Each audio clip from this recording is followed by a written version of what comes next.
이거를 보시기 전에 여러분들이 명심하셔야 될 게 세상에 공짜는 없다. 외국인 사용자로서 장비든 장소든 중요한 건 여러분들의 신분 보장이겠죠. 여러분들의 신분 보장만 된다면 장비를 렌탈할 수가 있습니다. 그래서 만약 여러분이 찍는데 주변 사람들이 좀 불편하게 할 수 있을 것 같다 그러면 그런 식으로 촬영하지 말라는 것을 추천드리고 싶습니다. 컨텐츠 코리아 랩이라는 그런 공간들에서 여러분들이 대여를 신청하고 장비나 장소를 활용할 수도 있습니다.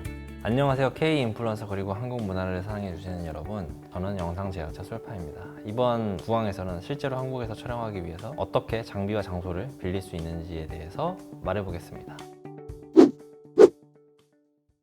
제가 앞에서 말씀드린 것처럼 저도 학생 때 돈도 없고 장비도 없었기 때문에 렌탈샵에서 여러 가지 장비를 빌려보기도 하고 공간도 없었기 때문에 여기저기 카페나 스터디룸이나 스튜디오나 이런 거를 렌탈하면서 사용해봤던 경험이 있습니다. 그래서 제가 정해진 예산 안에서 효율적으로 렌탈하기 위해서 어떤 노력을 했는지 말씀드리면서 거기서 얻은 팁들을 말씀드리도록 하겠습니다. 근데 이거를 보시기 전에 여러분들이 명심하셔야 될 게 세상에 공짜는 없다. 어떤 영상을 보고 저런 환상적인 공간은 어떻게 구하지? 나만 모르는 어떤 특별한 방법이 있을 거야 라고 생각하신다면 세상에 그런 건 없습니다. 그걸 명심해 두시고 이번 강의를 받으시면 좋을 것 같습니다. 우선은 외국인 기준으로 제가 설명을 드릴게요. 우선 장비를 먼저 말씀드릴 건데 외국인이어도 한국에서 장비를 빌릴 수가 있습니다. 한국에는 그런 시스템들이 어느 정도 갖춰진 대형 대여샵들이 꽤 있는 걸로 알고 있습니다. 근데 중요한 건 여러분들의 신분 보장이겠죠. 여러분들의 신분 보장만 된다면 장비를 렌탈할 수가 있습니다. 그러면 도대체 어느 렌탈샵을 가야 되냐? 구글에 뭐 카메라 기어 렌탈, 서울 이런 식으로 검색을 해보시면 구글 맵에 막 여러 가지 정보들이 뜰 건데 주의하실 점은 블로그나 개인 글 이런 거에 들어가서 막 보실 필요는 없을 것 같아요. 거기 광고도 너무 많고 쓸데없는 정보들이 굉장히 많더라고요. 제가 직접 검색을 해보니까. 그래서 그냥 구글에 카메라 기어 렌탈 그리고 뭐 여러분들 지역 빌리고 싶은 지역을 치면은 구글 맵이나 네이버 지도나 거기에 쭉 여러 개 뜨니까 그거를 기준으로 찾으시면 될 것 같고, 그럼 이제 여기서 어떤 게 좀 괜찮냐? 한국 같은 경우는 물론 렌탈샵마다 가격 차이가 조금은 있지만 엄청나게 큰 차이는 없습니다. 물론 저는 대학생 때 5,000원, 10,000원이 저한테는 되게 큰 돈이었기 때문에 조금 그 돈을 아끼기 위해서 여러 가지 렌탈샵을 비교를 했지만 외국인 신분으로 그렇게까지 일일이 비교하는 건 꽤나 힘들 수도 있으니까 그냥 가장 가깝고 여러분들이 힘을 덜 뺄 수 있는 그런 대여샵에서 대여를 하시는 걸 추천드립니다. 그래서 이제 이 렌탈샵을 찾았을 때 무작정 가지 마시고 우선 전화를 해보시는 것을 추천해드려요.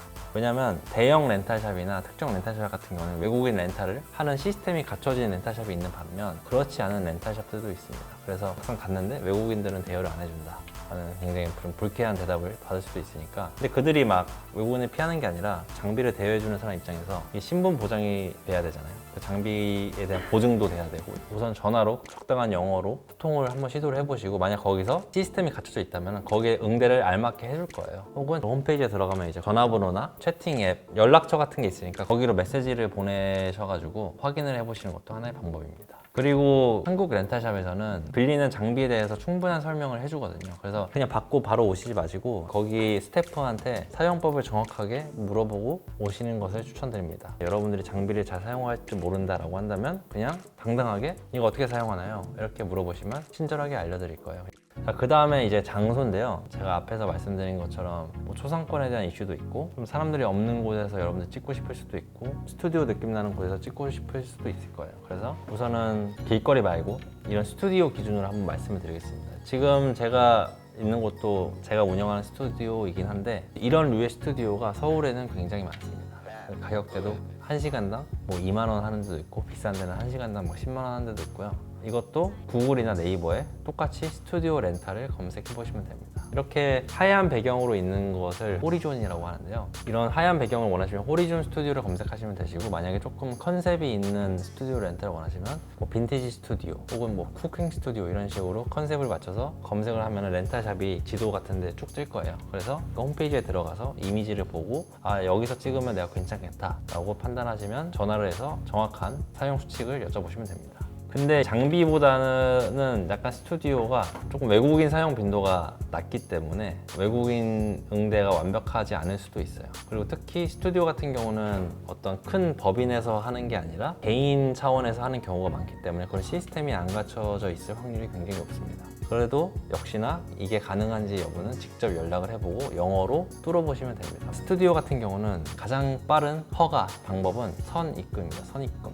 보통 스튜디오는 이제 예약금을 먼저 내고 사용을 다 한 후에 사용료를 내는 시스템으로 되어 있는데요. 보통 이제 스튜디오를 쓰고 그날 사장님이 와가지고 빨리 돈 입금해라. 돈 내기 전에 너네 못 나간다 이러진 않아요. 그냥 쓰고 나가면은 사용자가 뭐 일주일 내에 아니 혹은 내일이나 이틀 후에 알아서 입금하는 시스템이기 때문에 외국인이라고 하면은 그걸 트래킹하기가 굉장히 힘들잖아요. 그래서 좀 망설이는 경우도 있을 거예요, 사장님들이. 그래서 그냥 사용하기 전에 그냥 모든 사용료를 입금을 하시면 됩니다. 그러면은 약간의 그 애매한 거부감이 사라질 수가 있습니다. 먼저 막 이런저런 물어보기 전에 우리가 돈을 먼저 다 낼 거다를 먼저 고지를 하시고 사용 여부를 여쭤보시는 것을 추천드립니다. 만약 이렇게 호리존이나 빈티지 스튜디오나 비싸게 시간당 몇만 원씩 내면서 사용하는 게 아니고 일정 공간만 필요하다 그러면 당연히 다른 공간을 쓰셔도 되겠죠. 그때 그래서 제가 옛날에 사용했던 곳이 스터디룸이에요. 스터디룸이 외국에도 있는지 잘 모르겠는데 한국의 스터디룸은 뭐냐면 여러 가지 방들이 있고 회의할 수 있고 다 같이 어떤 모임을 할 수 있는 그런 공간들이 마련된 장소입니다. 조금 더 저렴한 가격에 이용할 수가 있어요. 저 같은 경우는 예전에 시간당 10,000원을 내고 거기 한 6명 정도 들어갈 수 있는 공간을 구해서 거기 보통 벽은 하얘니까 그래도 거기 사람들을 앉혀놓고 촬영을 했던 그런 기억이 있습니다. 다만 주변 방음이 완벽하게 안 될 수도 있고 촬영 장비를 막 엄청나게 막 들고 가면은 거기서 뭐라고 할 수도 있겠죠. 근데 저는 옛날 초기 자금도 없었고 그런 장비 같은 것도 굉장히 가벼웠기 때문에 저기서 간단한 촬영을 하려고 하는데 괜찮냐라고 물어보니까 대부분 된다고 하더라고요. 만약에 여러분들이 대학생이라면은 그냥 빈 강의실에 가가지고 뭐 촬영을 하시는 것도 하나의 방법이 될 수가 있습니다. 자, 그럼 이제 정적인 공간, 스터디룸 이런 스튜디오 말고 여러분들이 카페나 술집이나 이런 곳에서 촬영을 하고 싶다면 어떻게 해야 될까요? 사실 여러분들이 정말로 삼각대 같은 거 놓고 조명 치고 이런 거 아니라면은 사실은 그냥 찍으셔도 됩니다. 이게 왜냐면 정말 그레이 에리아인 게 여러분들 술 먹다가 혹은 식당에 가서 친구들 사진 찍잖아요. 그냥 핸드폰으로. 그리고 영상도 찍고 그거를 SNS에 올리잖아요. 근데 그거 가지고 뭐라 하는 사람은 한 명도 없거든요. 그래서 그러면 이게 촬영이 되는 거냐 안 되는 거냐 하면 이게 굉장히 애매한 영역입니다.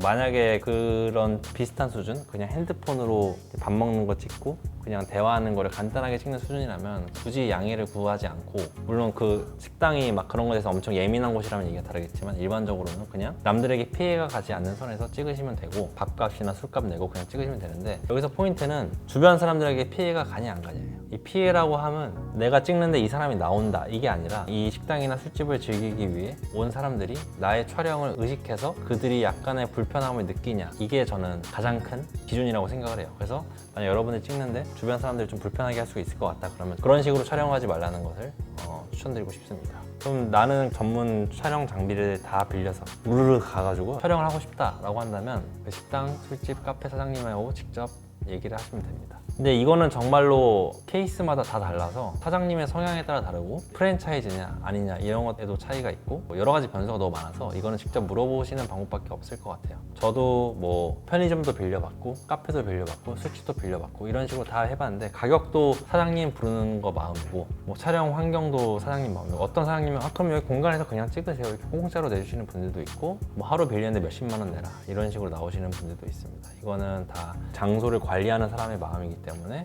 이거는 협의를 하시면 됩니다. 여기에 왕도는 없습니다. 그냥 1대1로 부딪혀가지고 그 사람하고 대화로 해결하는 수밖에 없고, 여기서 만약 말이 안 통한다면 그 한국말을 잘하는 그 소통이 원하는 친구를 한번 데리고 와서 한번 대화를 해보시면 좋을 것 같습니다. 이렇게 물어보시는 분들이 있을 거예요. 정말로 그럼 공짜가 없냐? 나는 정말 그냥 학생일 뿐인데 공짜가 있긴 있습니다.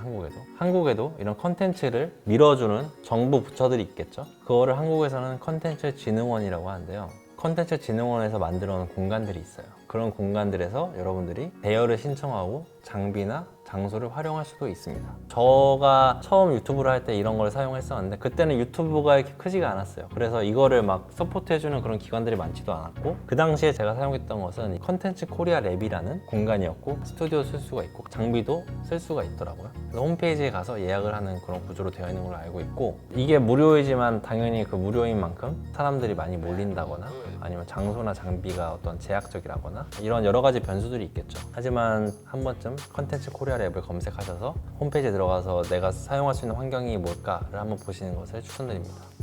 제가 여러 가지 촬영 장비도 빌리고 스튜디오도 빌리고 카페, 뭐 정부 기관까지 다 말씀을 드렸는데 뭐가 됐든 저는 다 쉽지 않은 거라고 생각을 해요. 컨텐츠 커리어랩 공짜지만 여러분들의 집과 굉장히 거리가 멀 수도 있는 거고, 저도 옛날에 장비도 이것저것 빌려보고 스튜디오도 빌려보고 다 하면서 정말 스트레스를 많이 받았어요. 매번 막 빌리면 끝이 아니죠. 갖다 줘야 되죠. 갖다 줬더니 뭐가 망가졌대. 그럼 배보다 배꼽이 더 커요. 제가 옛날에 붐마이크 빌렸는데 하루에 뭐 2만 원인가 3만 원 내고 빌렸어요. 근데 그 조이는 클립 하나가 부러졌어요.